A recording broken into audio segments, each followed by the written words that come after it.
Hey guys, welcome back to Reviews and How-Tos. I'm Tyler. Today we're just quickly checking out this kitchen drain plug. Manufacturer did send this over to us for us to check out.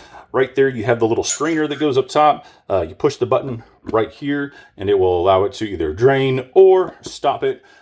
Whenever you stop it, it works really well. We've had this for a few days now. Done the dishes a few times, haven't had any issues with anything leaking.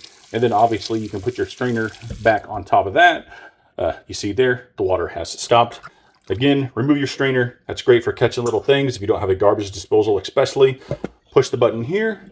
It goes all the way down, and then you can completely remove this as well. Also works on this side that has the little thing down there at the bottom. Same thing. Push it in. It's going to stop the water, of course. And then again, you can also put your strainer on there, turn your water off. It stops the water, as you see.